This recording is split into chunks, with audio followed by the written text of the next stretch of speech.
Oke, jadi untuk materi yang pertama itu Kak coba menjelaskan tentang bilangan oksidasi. Nah, dalam penentuan bilangan oksidasi ini, itu ada beberapa persyaratan, yaitu yang pertama, unsur bebas Biloxnya sama dengan 0.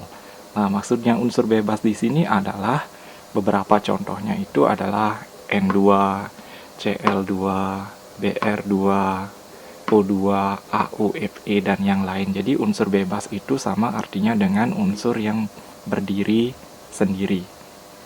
Nah, yang kemudian, yang kedua syaratnya adalah ion itu Biloxnya sesuai dengan pangkatnya.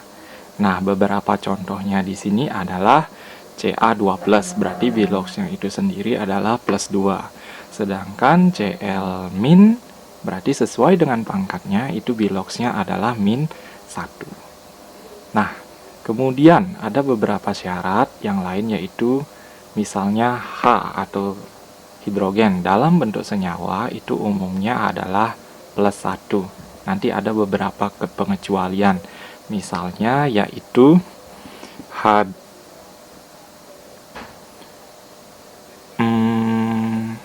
KH. Nah, di sini K-nya karena masuk golongan pertama itu K-nya plus 1, sedangkan H-nya min 1. Itu beberapa pengecualian. Jadi, H ketika berikatan dengan golongan 1A, 2A, atau dengan 3A, itu bilangan oksidasi dari H adalah minus 1. Kemudian syarat yang berikutnya adalah O atau oksigen. Itu dalam bentuk senyawa umumnya dia min 2. Ada beberapa pengecualian, Bilox dari O itu bukan min 2. Misalnya untuk senyawa H2O2. O di sini bilangan oksidasinya adalah min 1 karena H plus 1 kali 2 itu plus 2.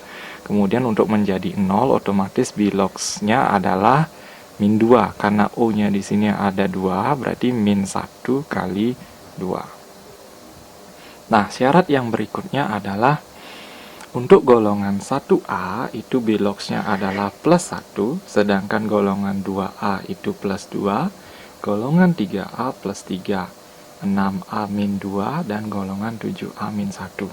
Nah, anggota-anggota dari golongan itu kalian bisa lihat di tabel sistem periodik. Untuk materi selanjutnya, baru Kak jelasin tentang bagaimana caranya mencari bilangan oksidasi pada suatu senyawa. Ini Kak hapus dulu.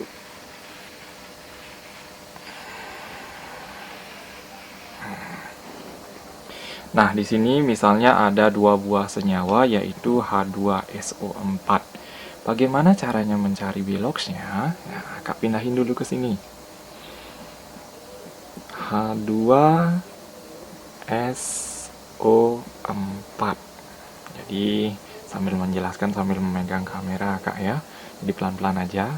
Tadi di penjelasan di awal itu sudah dijelasin bahwa H itu bilangan oksidasinya adalah plus 1. Karena di sini hanya ada 2, berarti plus 1 kali 2. Kemudian O tadi bilangan oksidasinya adalah min 2. Karena ada 4, otomatis min 2 kali 4. Karena di sini nggak ada pangkat, berarti jumlahnya semuanya itu harus 0. Jadi plus 1 kali 2 hasilnya adalah plus 2. Tambah min 2 kali 4 itu hasilnya adalah min 8. Plus 2 tambah min 8 itu hasilnya adalah min 6. Biar jadi 0, yaitu pangkat dari senyawanya, otomatis bilangan oksidasi dari S itu adalah plus 6. Oke, contoh yang lain. Misalnya MgCl2. Di sini Kak tulis dulu. Nah, MgCl2, Mg itu kita tahu bahwa dia itu golongan 2A, jadi bilangan oksidasinya plus 2. Karena tidak ada pangkat di atasnya, otomatis biar jadi 0. Nah, plus 2 tambah berapa biar jadi 0? Berarti harus ada min 2. Karena Cl-nya ada 2, berarti ini hasilnya 2 kali min 1. Jadi bilangan oksidasi Cl itu min 1, bilangan oksidasi Mg plus 2. Oke, contoh yang lain. Misalnya, yang dalam bentuk ion. MnO4 min misalnya. Nah, tadi udah Kak bilang bahwa O itu sangat umum min 2. Berarti karena O-nya ada 4, berarti min 2 kali 4 itu min 8. Berarti biar jadi min 1, otomatis harga Mn-nya adalah min 8 tambah berapa biar jadi min 1, itu hasilnya adalah plus 7. Oke, contoh yang lain misalnya. MnSO4. Nah, Mn kita nggak tahu bilangan oksidasinya berapa. SO4 kita nggak tahu bilangan oksidasinya berapa. Berarti kalau model seperti ini, kalian harus memecah dulu. Nah, nanti pada saat penjelasan berikutnya, kakak akan kasih daftar ion kompleks. Nah, SO4 itu adalah salah satu contoh ion kompleks. Kita potong dulu. Nah, kalau di tabel nanti yang bakalan kakak kasih itu SO4 harganya adalah minus 2. Karena ini senyawa, biasanya karena nggak ada pangkat itu 0 dia, berarti untuk menjadi 0 min 2 tambah berapa? Ini otomatis plus 2. Kita ulang lagi contoh yang lain. Misalnya, FeNO32. Nah, Fe kita nggak tahu, N juga kita nggak tahu, yang hanya kita tahu adalah O. Bagaimana caranya mencari? NO3 itu jadi 1. Nah, dalam satu paket itu harga NO3-nya adalah min 1. Karena ini ada 2, berarti min 1 kali 2. Biar jadi 0, otomatis min 2 tambah berapa? Berarti harga Ep-nya adalah plus 2. Nah, sekian dulu penjelasan untuk beberapa jenis bilangan oksidasi. Oke, jadi kita lanjut ke materi berikutnya, yaitu pemahaman tentang apa sih itu reduksi dan oksidasi. Nah, reduksi itu adalah reaksi penurunan biloks atau bilangan oksidasi ya. Kemudian oksidasi itu sendiri adalah reaksi peningkatan biloks. Nah, kemudian ada istilah reduktor dan oksidator. Ini sorry ya, berantakan banget catatannya. Reduktor itu adalah zat yang mengalami oksidasi. Sedangkan sebaliknya, oksidator itu sendiri adalah zat yang mengalami reduksi. Jadi, otomatis reduktor dan oksidator itu selalu letaknya di kiri tanda panah. Nah, kemudian hasil oksidasi dan reduksi itu selalu letaknya di kanan tanda panah. Oke, kita mulai bagaimana sih caranya mencari yang mana reduktor, yang mana oksidator. Yang pertama kita cari dulu bilangan oksidasinya. Sebagai contoh ya, Mg itu adalah kembali lagi unsur bebas atau unsur yang sendirian. Itu bilangan oksidasinya adalah 0. O itu umumnya min 2. Karena nggak ada pangkat, artinya biar jadi 0, ditambahin berapa dia? Plus 2.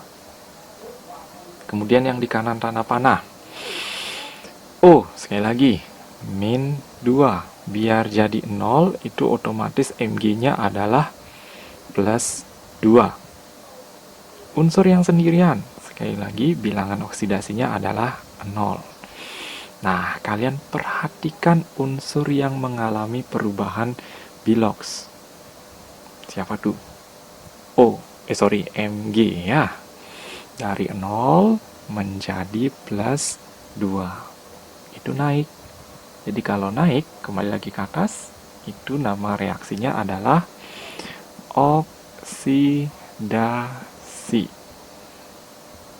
Kemudian apa lagi yang turun? Oh, ada Cu. Dari plus 2 menjadi 0. Karena ini turun, reaksinya namanya reduksi.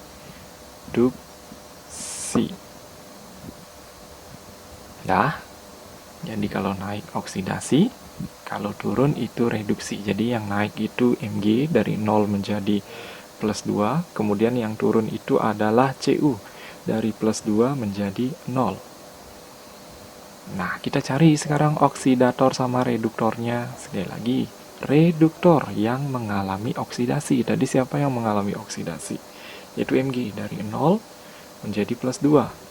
Berarti inilah yang berperan sebagai reduktor. Kemudian yang turun itu Cu.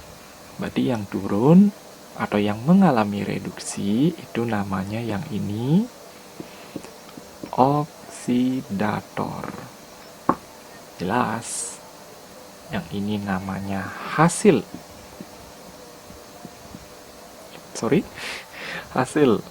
oksidasi. Kalau yang ini namanya hasil reduksi. Kembali lagi, oksidator itu yang turun biloxnya atau yang mengalami reduksi, sedangkan reduktor itu zat yang mengalami oksidasi.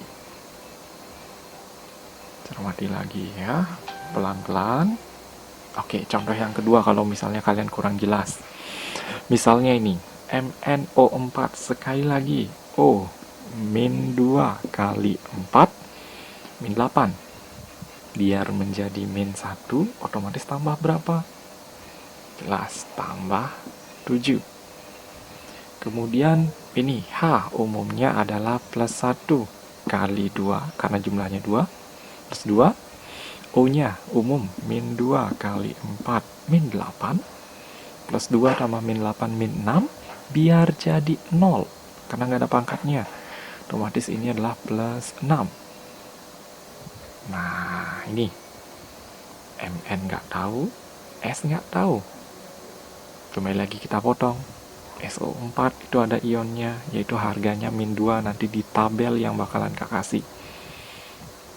Jadi biar jadi 0 karena nggak ada pangkatnya, ini otomatis plus 2.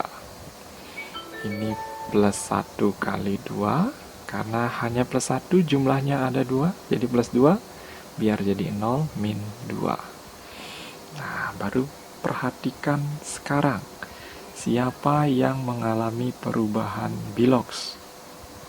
Ya, Mn ya, dari plus 7 menjadi plus 2. Turun, berarti ini peristiwa reduksi. Yang mengalami reduksi namanya ya oksidator. Nah, yang mengalami reduksi namanya oksidator. Ada nggak yang naik bilangan oksidasinya? Cek dulu. Ternyata nggak ada ya. Jadi dia hanya mengalami reaksi reduksi aja. Silakan perhatikan dulu pelan-pelan.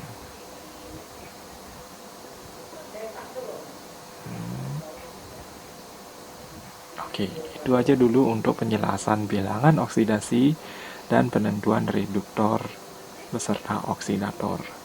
Materi berikutnya di video yang lain itu ada istilah reaksi autoredox dan bagaimana cara menyetarakan persamaan reaksi melalui metode bilangan oksidasi dan setengah reaksi.